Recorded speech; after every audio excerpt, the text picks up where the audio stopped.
In previous class हमने देखा था example number 8। In this class हम देखने वाले एग्जाम्पल नंबर 9। एग्जाम्पल नंबर 9 जो है वो काफ़ी ज़्यादा इंपॉर्टेंस है और 3 या तो 5 मार्क्स में आ सकता है, तो अच्छे से ध्यान दीजिएगा बच्चा पार्टी। राइट, तो चलिए स्टार्ट करते हैं क्वेश्चंस को। क्वेश्चन थोड़ा सा लेंथी भी होगा तो अच्छे से ध्यान देना। हमें कहा गया है कि network of 10 microfarad capacitor is connected to a 500 volt supply.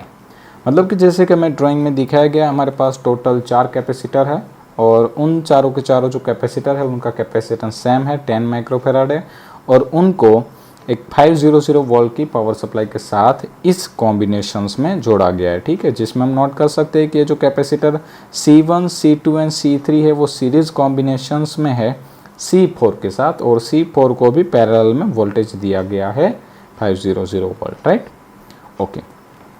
Determine A the equivalent capacitance of the network. मतलब हमें यहाँ पे दो चीज़ें डिराइव करनी है। पहला है इक्विवेलेंट कैपेसिटेंस। तो चलिए स्टार्ट करते हैं।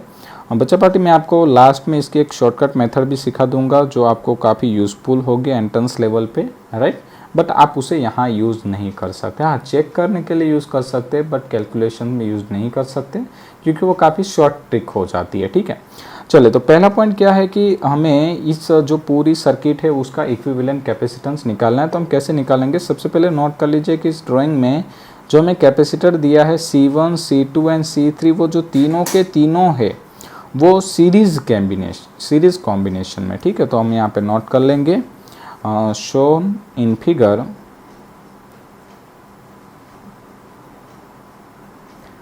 C1, C2 and C3 are in series combination. ठीक है, तो हमने यहाँ पे लिख दिया कि ये जो तीनों है वो सीरीज कॉम्बिनेशन में है। और जैसे कि हमने प्रीवियस एग्जांपल में भी देखा था, सीरीज कॉम्बिनेशन का एक फॉर्मूला हुआ करता था। सीरीज कॉम्बिनेशन का फॉर्मूला था 1/C is equal to 1/C1 plus 1/C2 plus 1/C3। But मैं यहाँ पे इसको नाम देता हूँ C डैश। ठीक है, चले तो 1/C dash is equal to C1। अब देखो तीनों जो कैपेसिटेंस थे वो सेम अमाउंट के थे और वो अमाउंट थी 10 माइक्रोफैराड जो हमें क्वेश्चन में यहाँ पे दिया हुआ था। तो हम क्या करेंगे, तीनों की वैल्यू पुट करेंगे 1/10 प्लस 1/10 प्लस 1/10, तो डेफिनेटली इसका आंसर आ जाएगा 3/10। राइट, बट ये 1/C डैश है, तो अगर मैं C डैश को फाइंड करूँ तो मैं यहाँ पे लिख सकता हूँ 10/3 माइक्रोफैराड है। ठीक है, उल्टा कर देंगे तो ये आ गया हमारा आंसर। ठीक है बच्चा पार्टी, तो चलिए हमें ये C1, C2 और C3 का जो सीरीज कॉम्बिनेशन था उसका रिजल्टेंट कैपेसिटर मिल गया है, वो आ रहा है 10/3 माइक्रोफैराड। ठीक है, अब हम आगे बात करते हैं। हम यहाँ पे नोट कर सकते हैं कि ये C1, C2, C3 का जो सीरीज कॉम्बिनेशन था उसके साथ ये जो C4 कैपेसिटर है वो पैरेलल में जुड़ा हुआ है। ठीक है, तो हम यहाँ पे नोट कर देंगे कि C डैश, यानी कि C डैश क्या था, C1, C2 और C3 का series combination. C dash and C4 are in parallel combination. Right बच्चा पार्टी, पैरेलल कॉम्बिनेशन। चलिए, तो पैरेलल कॉम्बिनेशन का फॉर्मूला क्या हुआ करता था, तो हम यहाँ पे लिख देंगे C is equal to C dash plus C4, parallel का ऐसा था। तो चलिए C डैश की वैल्यू कितनी थी 10/3, C4 की सबकी वैल्यू तो 10 ही लेनी थी तो हमने 10 लिया। अब हम क्या करेंगे, यहाँ पे एलसीएम ले लेंगे। ठीक है, तो जैसे एलसीएम लेंगे तो हमारा आंसर आने वाला है 40/3 माइक्रोफैराड। राइट बच्चा पार्टी, तो लीजिए ये हमें मिल चुका है इक्विवेलेंट कैपेसिटेंस। ठीक है, और अगर आपके पास कैलकुलेटर अवेलेबल है तो आप क्या कर सकते हो, इसको कैलकुलेट कर सकते हो 40/3, और जैसे आप 40/3 करोगे तो यहाँ पे आंसर आ जाएगा 30.3 माइक्रोफैराड। राइट, तो आप दोनों में से कोई भी एक आंसर को राइट कर सकते हो, ऐसा कुछ नहीं है कि जो दोनों में चेंज हो और आपके मार्क्स कट सकें। राइट, चलिए अब हमें दूसरा क्वेश्चन क्या कहा गया है कि ये पॉइंट बी है, और ये दूसरे क्वेश्चन में कहा गया है कि the charge on etch capacitor, मतलब कि हमें इसके साथ साथ कैपेसिटर्स पे रहे हुए चार्ज को भी फाइंड करना है। तो चलिए हम कैसे फाइंड करेंगे बच्चा पार्टी, मैं आपको पहले सिखा दूं। अब देखिए कि यहाँ पे जो C1, C2 और C3 था वो तीनों सीरीज कॉम्बिनेशन में है। तो सीरीज कॉम्बिनेशन में होंगे तो जो चार्ज है वो सेम ही रहने वाले। तो सपोज हम एज्यूम करते हैं कि यहाँ पे चार्ज है Q1, यहाँ पे चार्ज है Q2 एंड यहाँ पे चार्ज है Q3। तो हम नोट कर सकते हैं कि Q1 is equal to Q2 is equal to Q3। Right बच्चों, समझ में आप लोगों को? ये जो तीनों पे चार्ज होंगे वो क्या रहेंगे, सेम। साथ ही साथ आप देखिए कि यहाँ पे ये जो C4 और ये जो C4 है वो इस पावर सप्लाई के पैरेलल कॉम्बिनेशन में है। और हमने सीखा है कि पैरेलल कॉम्बिनेशन में ऑलवेज जो वोल्टेज होता है वो सेम होता है। तो हम नोट करेंगे कि ये जो C4 है यहाँ पे वोल्टेज होगा 500 वोल्ट, और साथ ही साथ ये जो इन तीनों का कॉम्बिनेशन बनेगा उन तीनों के कॉम्बिनेशन का भी वोल्टेज होगा 500 वोल्ट। राइट बच्चा पार्टी? अब क्या होगा कि भाई हमें नेक्स्ट स्लाइड में जाना पड़ेगा, जगह थोड़ी सी कम है। तो आप एक काम कर लीजिए, इसका स्क्रीनशॉट कर लीजिए या तो उसको पॉज करके लिख लीजिए। हम नेक्स्ट स्लाइड में चलते हैं, मैं वापस से ड्राइंग बना दूंगा, ठीक है? चलिए मैं थोड़ी सी अच्छी ड्राइंग बना देता हूँ आपके लिए। ये आ गया हमारा कैपेसिटर, ये दूसरा कैपेसिटर था, ये तीसरा था, और ऐसे 4 कैपेसिटर थे। यहाँ पे पावर सप्लाई था, पावर सप्लाई के लिए मैं एक बैटरी अटैच कर देता हूँ। बेसिकली ऐसा ही होता है। ये था C1, C2, C3 and C4। Right बच्चों? और यहाँ पे हमें दिया था 500 वोल्ट।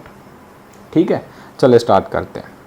अब सबसे पहले नोट करिए कि C4 जो है वो पावर सप्लाई के पैरेलल कॉम्बिनेशन में है। तो यहाँ पे डायरेक्टली वोल्टेज कितना होगा, 500 वोल्ट, क्योंकि पैरेलल में वोल्टेज समान होता है। तो मैं यहाँ पे नोट कर दूंगा 4 Q4। अब जो ये Q4 है वो क्या है, कैपेसिटर जो C4 था उसके ऊपर रहा हुआ चार्ज। मैं यहाँ पे चार्ज को भी इंडिकेट कर देता हूँ ताकि आपको आइडिया रहेगा कि हम कौन सा चार्ज आइडेंटिफाई कर रहे हैं। तो 4 Q4 की बात करेंगे तो हमें पता है कि भाई Q is equal to CV। तो मैं यहाँ पे लिख दूंगा Q4 is equal to C4 into V। Right? चलिए C4 की वैल्यू कितनी थी, 10 माइक्रो फेराडे। तो माइक्रो के लिए 6, ये आ जाएगा 00। तो टोटल हो गया 5000 इंटू 10⁻⁻6।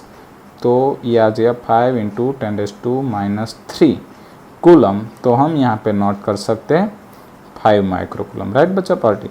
चलिए, तो ये हमें Q4 मिल चुका है। और Q4 यानी कि C4 कैपेसिटर पे रहा हुआ चार्ज, तो वहाँ पे कितना चार्ज होगा, 5 माइक्रो कूलम जितना चार्ज अवेलेबल हो जाएगा। Right?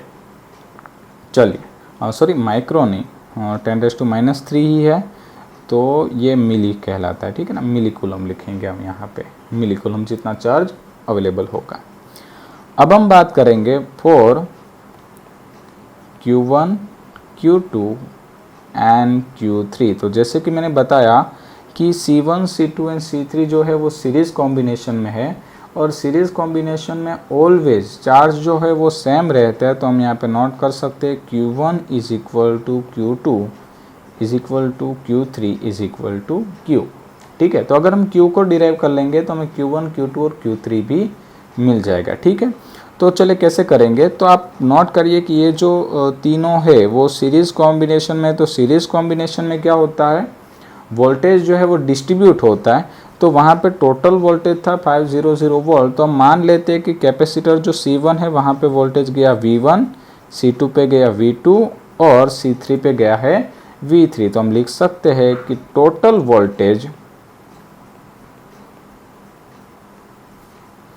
V is equal to V1 plus V2 plus V3। तो मैं यहाँ पे लिख सकता हूँ 500 is equal to V1 plus V2 plus V3। Right बच्चों, समझ में आ रहा है सब लोगों को?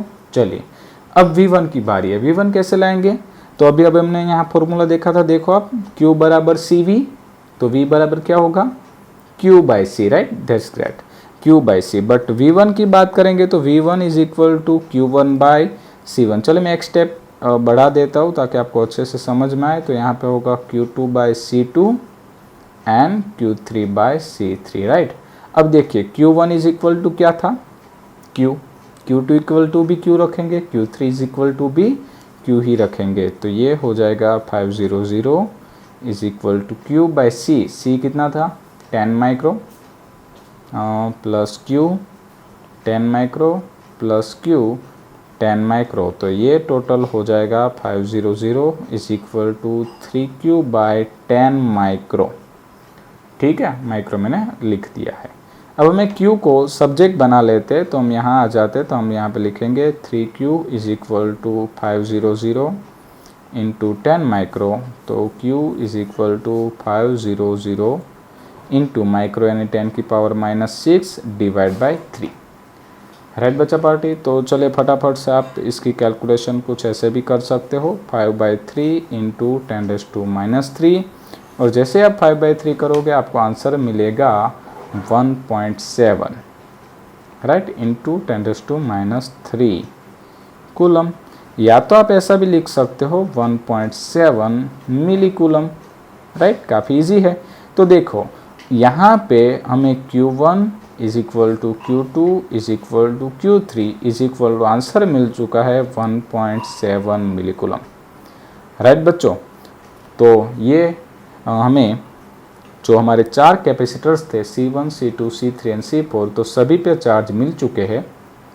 C1, C2 और C3 पे चार्ज मिला है 1.7 मिली कूलम और C4 पे चार्ज मिला है 5 मिली कूलम। राइट, तो आई थिंक बच्चा पार्टी ये जो क्वेश्चन है वो काफ़ी ज़्यादा इंपॉर्टेंट है, तो आप क्या करिए एक दो बार इसे प्रैक्टिस कर लीजिए। काफ़ी स्ट्रेट फॉरवर्ड क्वेश्चन था बट काफ़ी लेंदी है, तो हो सकता है कि कहीं ना कहीं कैलकुलेशंस में गलती होने की चांस, या तो सिंबॉलिक प्रॉब्लम प्लस माइनस करने में, मल्टीप्लाई करने में थोड़ी सी गलती हो सकती है। तो आप क्या करिए इस क्वेश्चंस को एक दो बार अच्छे से प्रैक्टिस कर लीजिए, काफ़ी इजी रहेगा और एनसीईआरटी में पूछे जाने की पॉसिबिलिटी काफ़ी ज़्यादा होती है। राइट बच्चा पार्टी, चलिए हम नेक्स्ट क्लास हम मिलेंगे एग्जाम्पल नंबर 10 के साथ। Thank you.